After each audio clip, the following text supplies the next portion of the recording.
Alex Celis, thanks for being here, man. Yes, sir. Really appreciate you coming on. We met, it seems like 10 years ago now with through Eddie, our mutual friend, and just kind of kept in touch over the years. Have you as a client at the Fountain, which we appreciate.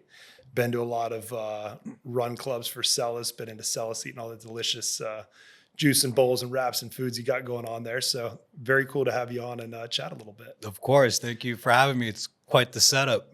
Thanks. It's not my setup, but these guys do a good job. I just happen to be here. I feel good. Good job, Jackson. This is great. It is great, man. Yeah. So before we dive into, today I really want to talk about the unique pairing of your business with the Run Club. From the outside looking in, I saw it when you first started, but to see what it's grown to, never really, I certainly didn't anticipate it getting such a massive following, and it's really cool. So we'll dive into that a little bit, but I'd love to first just kind of tell the people your story, like how you guys got started in the business, anything you think is relevant to like people understanding how you got to where you are right now. First, do you want to know the business side or the give me the Run personal Club? side too? Yeah, give me the whole thing. Start with you personally, right? Okay. Maybe not back to 1986, but yeah.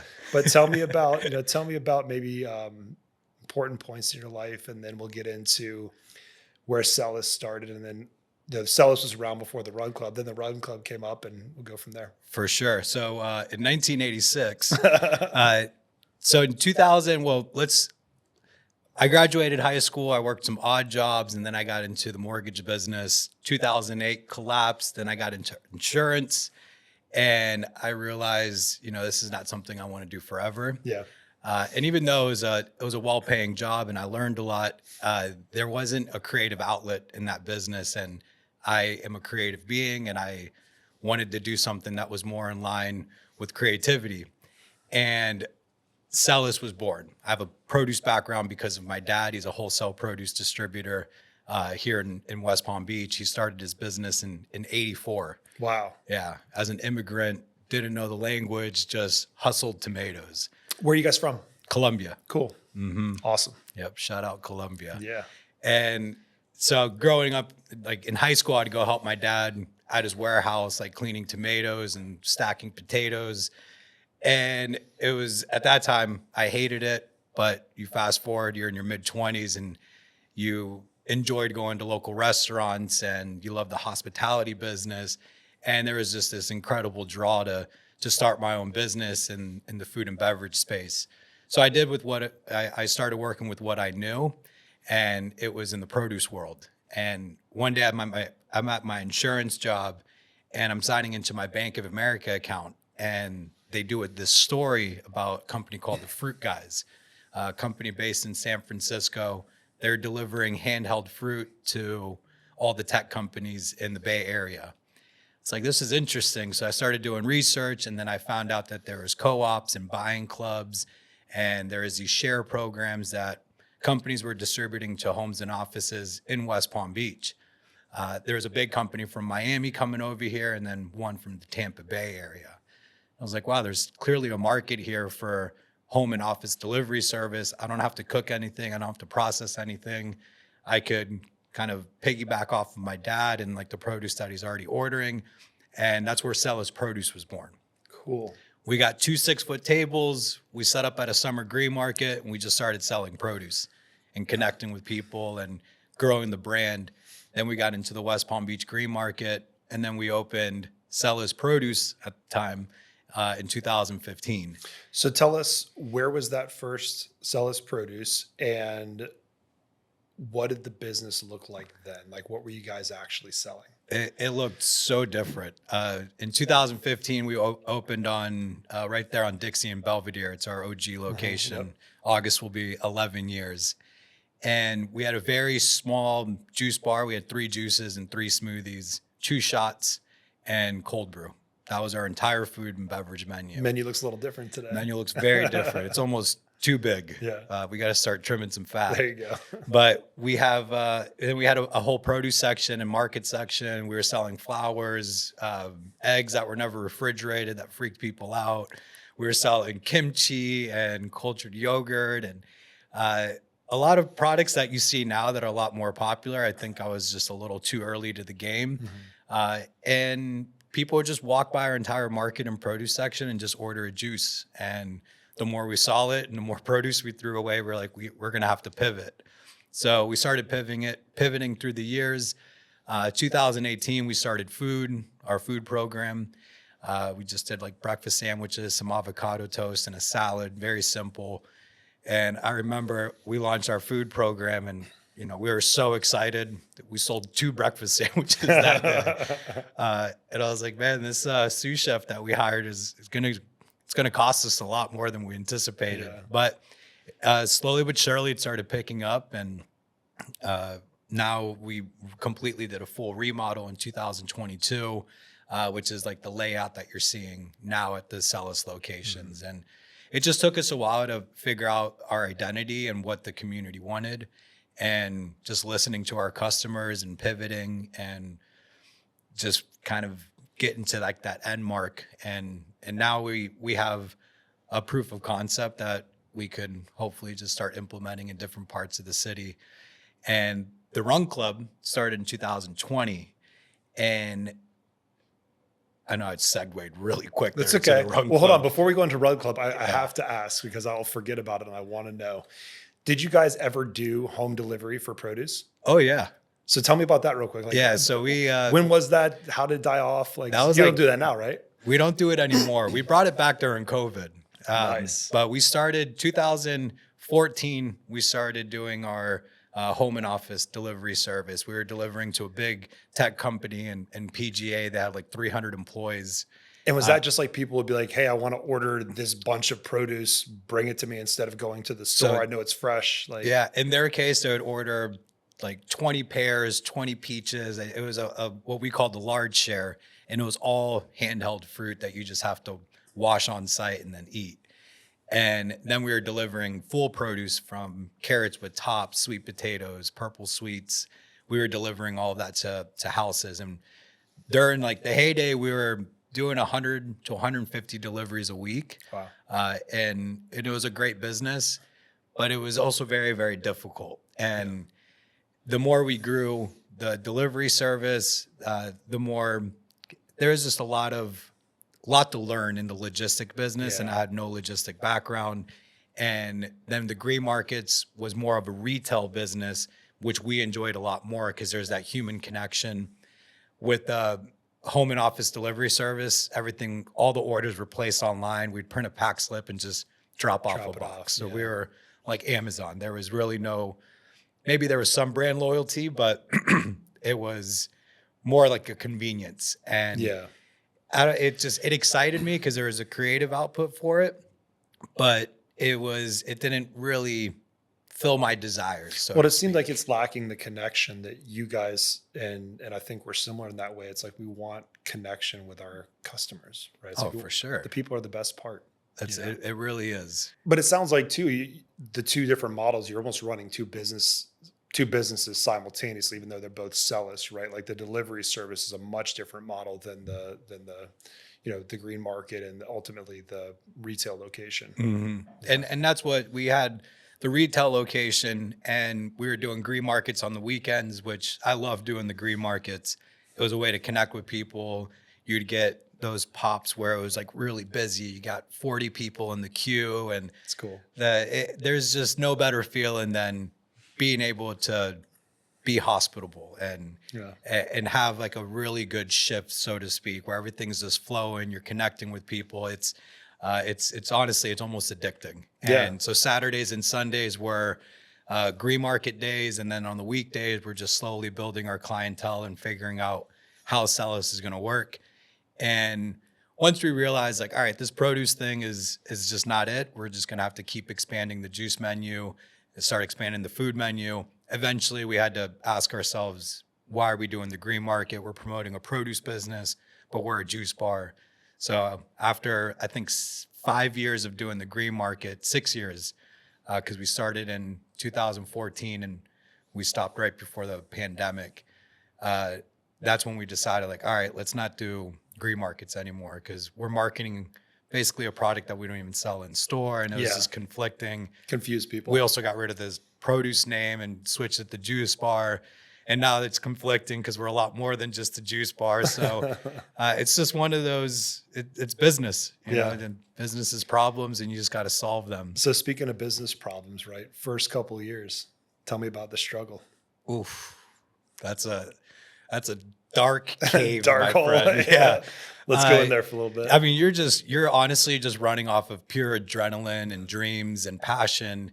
But you do whatever you have to make it work. And we were working full time, 7 days a week, from working stores, doing green markets. And my brother and I would clean offices at night just to have some supplemental income. Wow. And we did that for years. And we had days where we would do $300 in sales. We had people that didn't understand the concept. And West Palm was also a very different market in 2015. Yeah.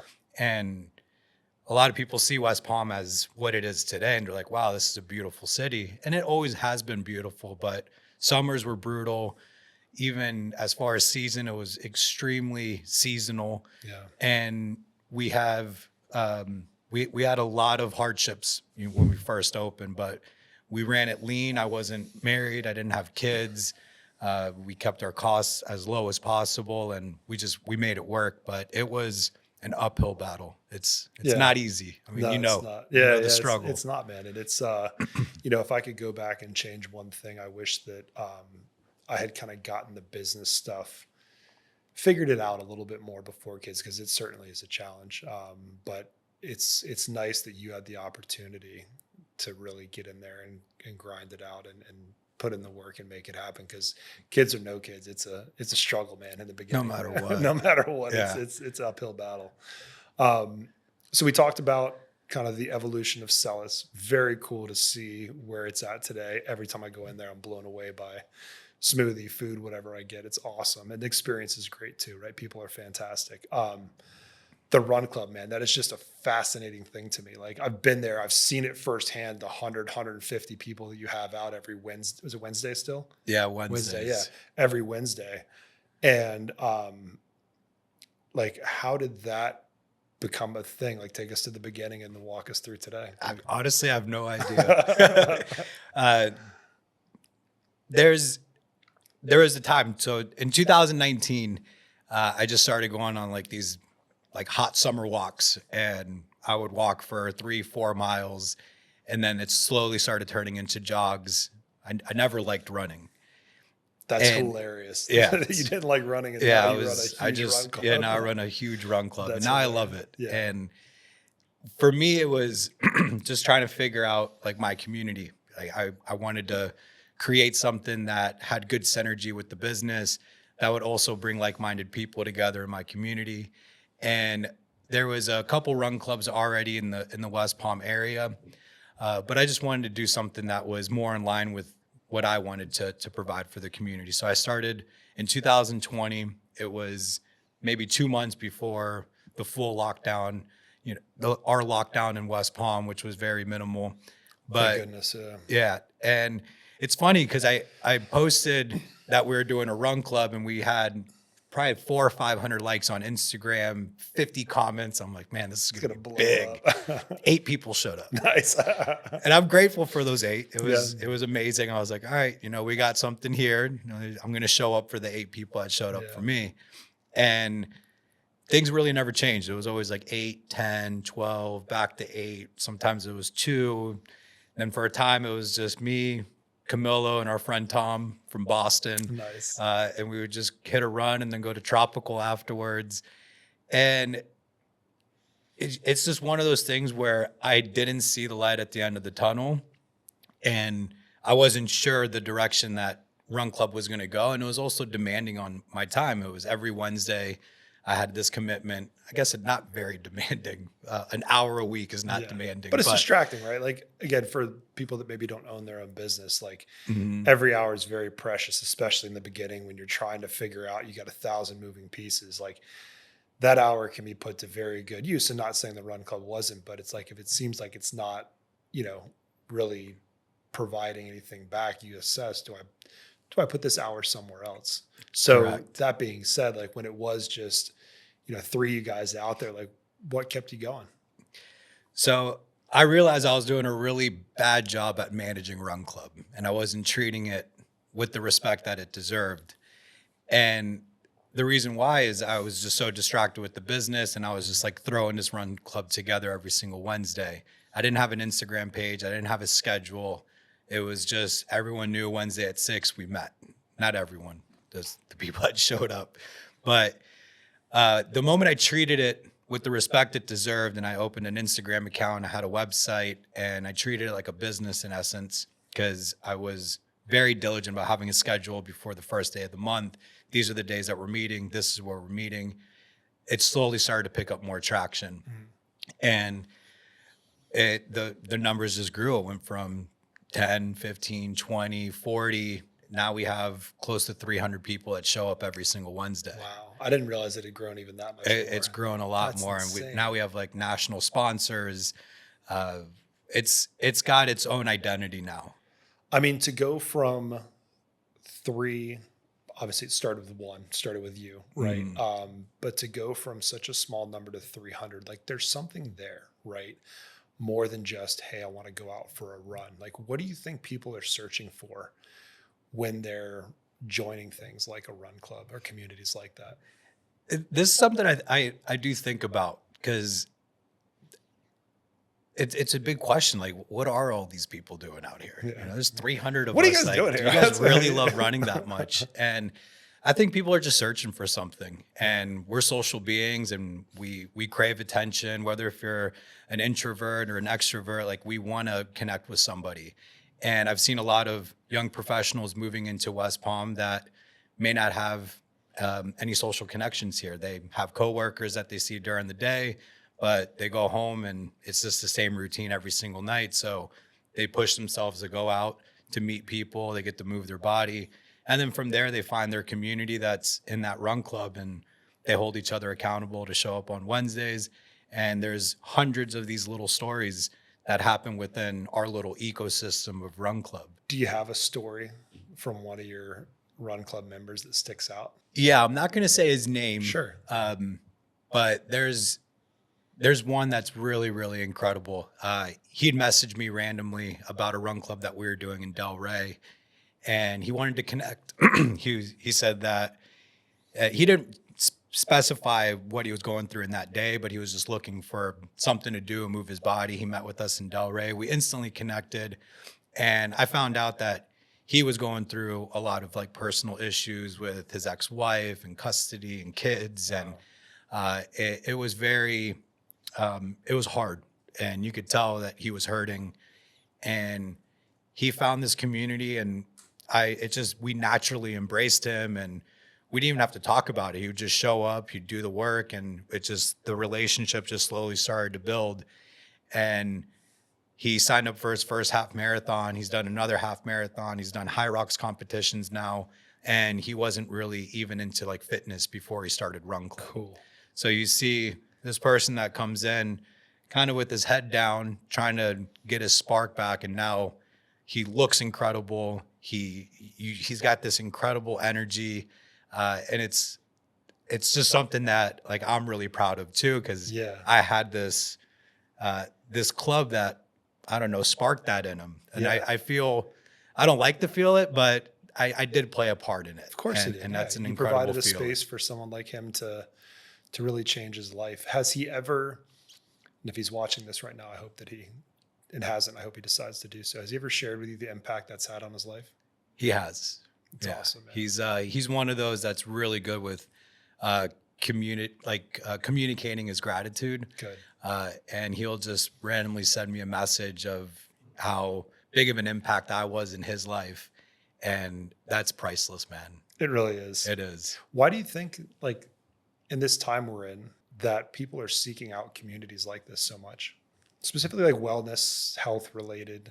I think there's a shift in our society, and maybe it's because of my age now and the people that I hang out with, but at the same time, there's people in their early 20s and mid 20s that are also making this shift. And I think the bar culture and the club scene has changed, and now people are just more aware of health and wellness and what it actually feels like to pursue that lifestyle. I was a big clubber. I loved going out. That was like my social outlet. And I would go out every single weekend. And one day it just hit me. I just didn't want to do it anymore. Yeah. And I feel so much better now not being hungover on Saturdays and Sundays or even on Fridays, because I would go play trivia on Thursday and drink a bunch of IPAs. I looked struggle through Friday and get to the weekend. I mean, I looked like shit. I slept like shit. And it was because I was consuming shit. For a while, you're just so in it and you're having fun. And that's like your community is your drinking buddies and your club buddies. And there's still this like hole in you that you're trying to fill. And it's funny because I've been through a lot, and that's a whole other podcast, I think, Sure. which we won't touch on today. But I'm very grateful for making it out on the other side. Yeah. And really, the Run Club community was the community that I built also saved me one day. Yeah. And I didn't even know it was going to save me. Wow. So it sounds like it's a lot more filling that hole you were talking about than the clubbing and the drinking and other good stuff. For sure. We're still clubbing, just different. Yeah, different club. Yeah. That's great, man. So has you're the leader, and I look at you as like a community builder, right? Like it's a very 300 people showing up every week, a lot of the same people, but a lot of different people. Like it's more than just 300 people, especially over the years, Mm-hmm. right? Has connection and community always come naturally to you? I remember reading this question on your brief, and I was there was something that I connected with people a lot growing up. I was a lot more introvert growing up. People see me as like this social butterfly and very like approachable. I hear that all the time. Like you're extremely approachable. Very much. And I feel like I've always been approachable. There was a period in my life where my parents were splitting up and there was a lot of like personal issues happening, and I shut down to the world. Mm-hmm. And even in those days, I still felt like I was approachable. Even when I was like in the darkest place, I was still approachable. And I wasn't even a great football player, but somehow I was the captain of my football team. I don't know how that happened. Emotional support leader. Yeah, literally. So I think it has just come natural to me. It's something that God has blessed me with. And I'm glad that I could use it to like my advantage and bring some good value to my community. Yeah, it's awesome, man. It's really inspiring and fun to watch, from the outside looking in of what you built, and just, again, the story you shared with us earlier, the impact you're having on people. And while I'm sure not everybody is explicit in telling you like, hey, here's the impact you had, I'm so grateful. Like there's got to be hundreds of those stories there. Yeah. Which is really cool. Yeah. We did the Palm Beach Marathon so we've done it the last 2 years. The first year we had 30 runners from our run club sign up for it. That was in 2024. 2025, we had 107 runners sign up for it. The majority of them were first timers ever running a half marathon. Some of these people showed up for their first run ever as a 5K running 3 miles. And they trained all the way up to run a half marathon, which is, even a 5K is they say one of the hardest races is a 5K. Yeah. But to me, 3 miles, 13 miles, they're all hard. Of course. And for someone to discover the sport, come to Run Club, run a 5K, and then have something switch in their mind and say, I'm going to run a half marathon at the end of this year, and have such a large group of them do it, it was, one of the greatest feelings. And this year I want to have over 200 runners do it. Nice. So keep setting the bar high. We're gonna post that all over social media. Make sure they know that they're being Let's called out. I better see you out there. Yeah, I don't know. I'm gonna get this knee right first, but I'll walk it. How's that? Just get some Heelys. There you go. Exactly.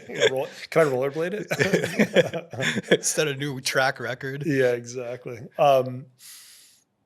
You mentioned you said kind of a tough time when your parents were splitting, very understandable, of course. Did that hardship or any other hardship kind of play a role in how you develop communities or your desire to be involved in communities? Ooh, that's a good question, Blake. Yeah. I'm not sure. Yeah. I'm not sure. I have to reflect a little bit on that. I know when I know growing up, I've always I played baseball for a long time, and I've had a travel team that I played with, and I always just loved being around people, and I feel like sports were had a huge impact in my life. My dad, no matter what financial struggles we had, I was very blessed to play any sport that I wanted. I played roller hockey at Atlantis. I did BMX at Okeechobee. I played baseball, soccer. Sweet. I did football in high school. I feel like sports were probably the biggest impact of my life because you learn leadership skills, team building. You get a lot of emotions when you play sports as well. I remember in football, I went to Palm Beach Central. I transferred over from John I. Leonard, and we didn't have a senior. We didn't have any seniors in our school, so the juniors were the seniors. Our first year's football, we legitimately got destroyed by every single team. We played a team in Port St. Lucie at Centennial High. They beat us like 64-3. Jeez. We pulled up, I thought it was the FAU team because they had the same colors. These guys were just monsters. I was like, it's going to be the longest game ever. Boy. And the following year, we won 5 games. Nice. And that first game that we won was a homecoming game. The bleachers cleared out. We had so much support from the school. And that's something, I know it's like you're living in the high school days. No, but it's great, man. it's one of those moments where your emotions are so high. And it's one of those things that you experience through sports and team leadership and hardship because you went through a full year of hardship and then you experience this victory that you work so hard for. And that correlates a lot with business. Like you're going to eat shit for a while and then one day it just clicks and you didn't even know it. Yeah. When did it click for Celis? Sometimes I feel like it still hasn't. Still clicking. Still waiting on it. That's a great question. With I think when we started doing our food program, I felt like we were in the right direction because it felt like the business was evolving and our clients were also like our clientele was building. We were doing more transactions per day. And that's where I knew that this business, even though it took us 3 to 4, because once we started our food program, a year and a half later, the pandemic happened. And during that time, business, went down drastically. We actually started doing our home and office delivery service again because my dad wasn't really delivering to restaurants at the time. So he took over the home and office delivery service. We were promoting it through Celis. It helped him tremendously. It also kept all of his drivers being able to give them hours and work. Nice. So that worked out great. We also got a lot of publicity from it. Palm Beach Post did an article on us, Daily News. We were doing some days like 100 deliveries per day. Wow.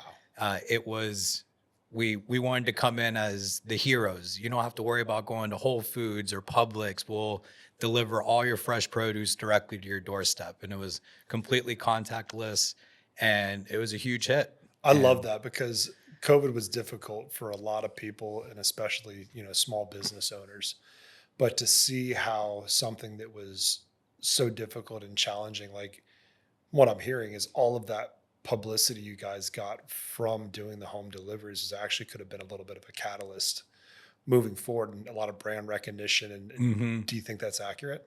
For sure. That's cool. Because so our business really started to take off in like 2021 and 22. Keep in mind, we opened in 2015. So that's just 7 years of just slog throwing things against the wall. You're like, will this stick? No one cares about heirloom tomatoes, I guess. Yeah. Now they do. Yeah. I love heirloom tomatoes. Great. So 7 years later, finally, you kind of realize, all right, we have something here. And I feel like my business and even myself as a leader and an entrepreneur, I feel like I just discovered myself 3 years ago, in essence, because it's like the new business, the new model, the new layout.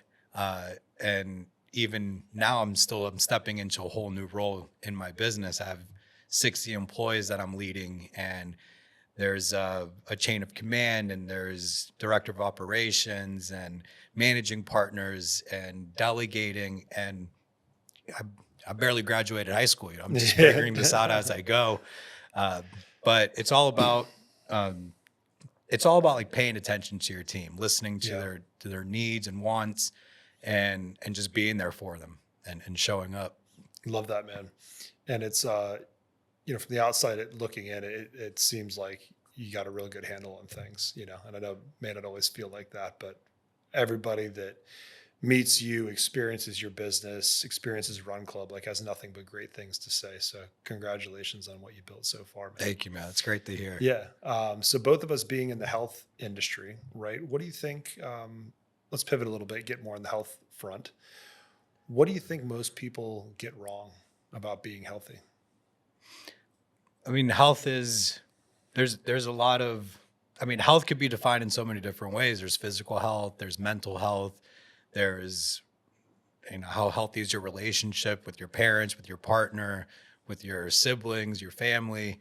And I think there's so much going on right now, especially with social media, and we have so much access to information. One thing that I struggle with is I'm a perfectionist, and I want to be good at everything that I do. Not good, great. Yeah. So if I feel like I'm missing the mark on something, I feel like I'm letting somebody down, or, oh man, that last interaction that I had with someone at Run Club, I felt like I was rude because maybe I was dismissive, and I get in my head, and I have to realize like I'm just human. And for me, mental health is extremely important. Yep. It's probably way more important than physical health. But I feel like if you have a strong mental health, then it carries over to your physical, to your relationships and partners and families and so on and so forth. And I started doing therapy just over 2 years ago. Nice. I used to meet weekly with her. She's amazing. Yeah. And now I meet every 2 weeks because it gets really expensive. Yeah. But it's changed my life. It's been, it's one of those things where I discovered a lot of things. There was things that I had to unpack with my parents being divorced when I was 15 years old, and things to unpack with being a business owner and not feeling like you're good enough, and the imposter syndrome. And it's honestly, man, it's an old voice in your head that you developed and you built into just being your biggest hater. Yeah. And it's just learning how to defeat it and speak over it and tell them that it's a lie. It's wild, man. It's there's that voice is so important, right? And how you talk to yourself, or where, and a lot of it's conditioning, right? Like I've been in therapy myself for 20 years now, 20 plus years. And that's amazing.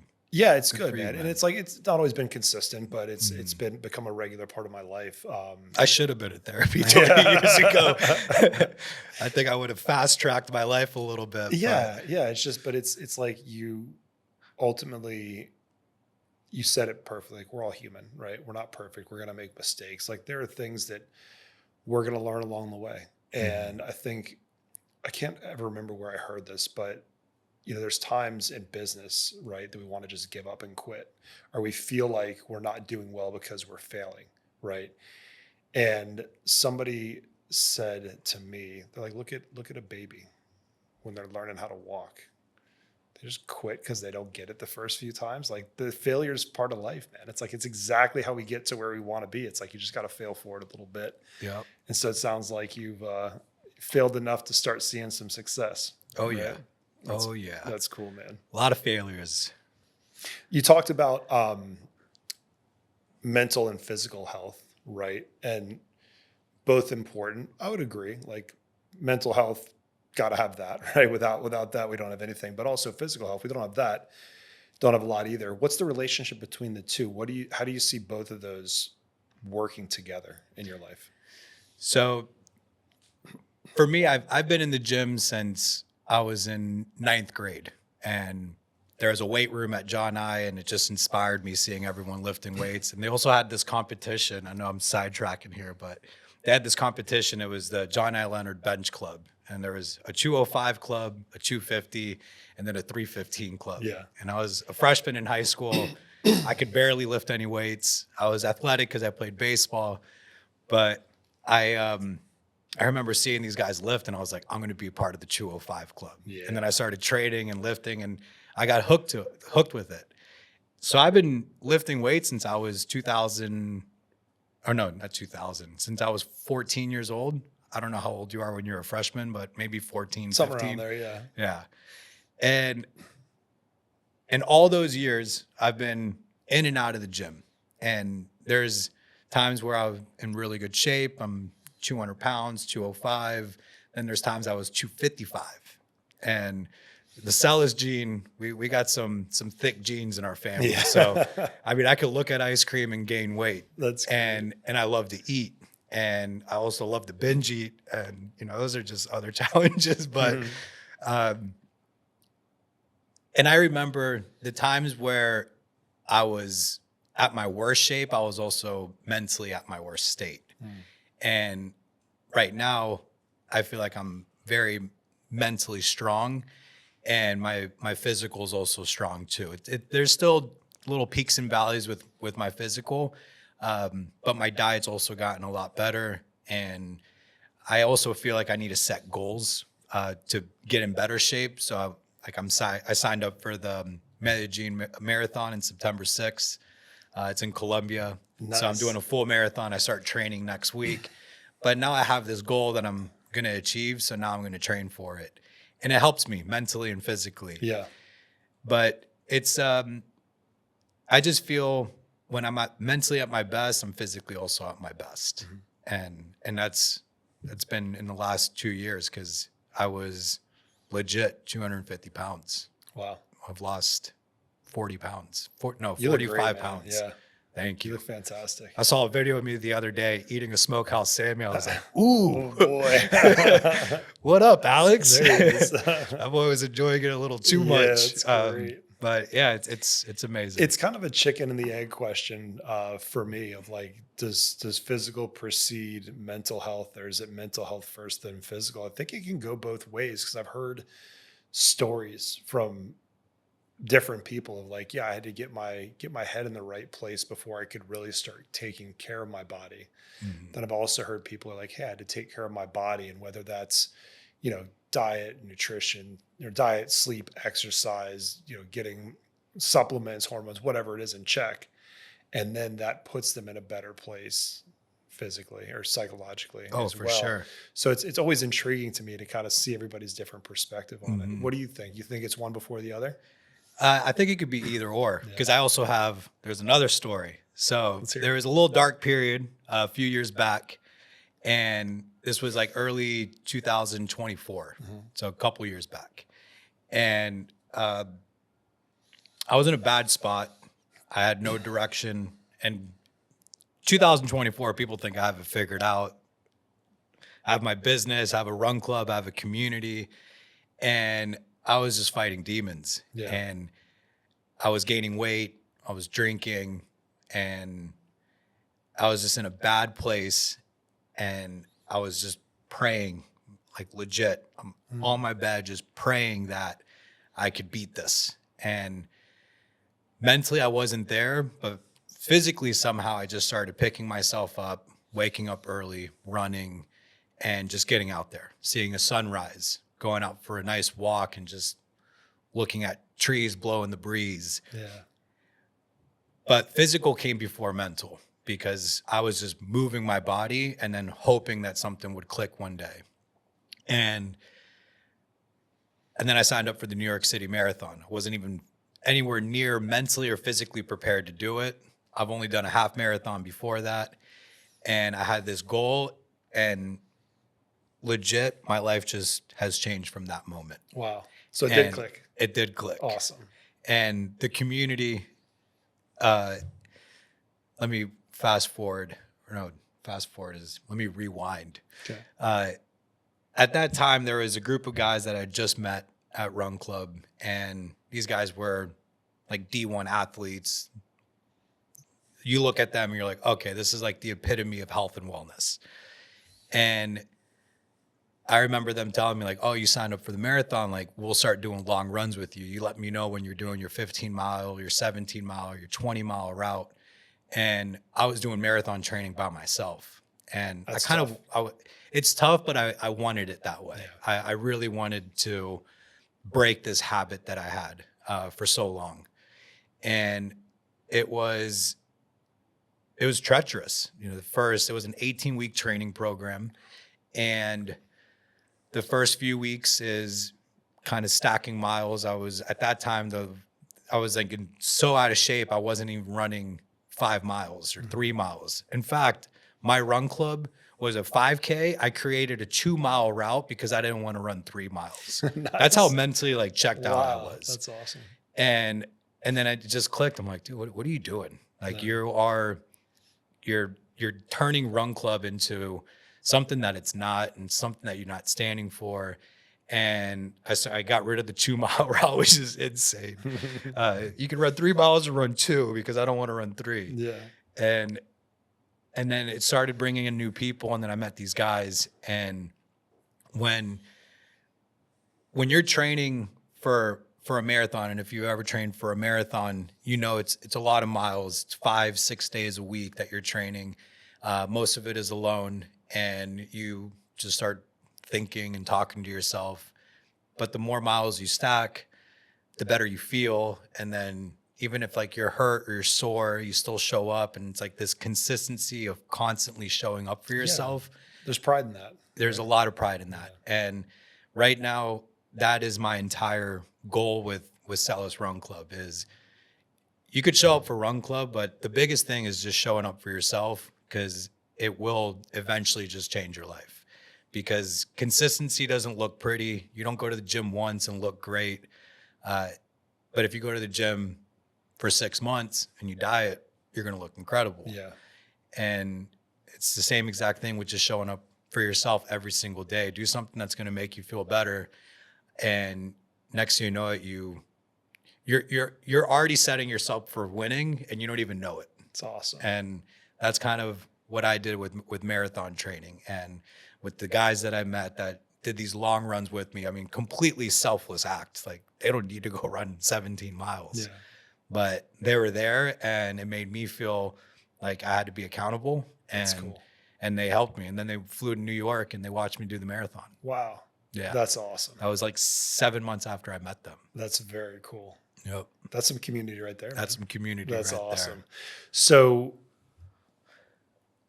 quick question, then a follow-up question. Since that shift, do you feel like you've been in a good place since then? Mm-hmm. Yeah. So what have you learned personally about maintaining your energy, your physical and mental health while running a business in that time? Ooh.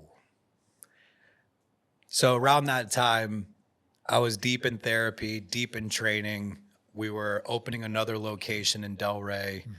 Mm-hmm. There was financial burdens. There was new hire burdens. I met someone really special who's now my fiance, and we're getting married this year. There was a lot going on in my life, and I'm the type of person that I say yes a lot, and I had to really sit with that and figure out, all right, I need to set boundaries. Otherwise, I'm going to burn myself out. Yeah. And it took me 37 years to set boundaries with friends, family, just having, like we were talking about, someone wanting to do a podcast on a Sunday. And I was just like, I got to set a boundary. I'm not going to do a podcast Glad on I a asked you on Sunday. Friday then.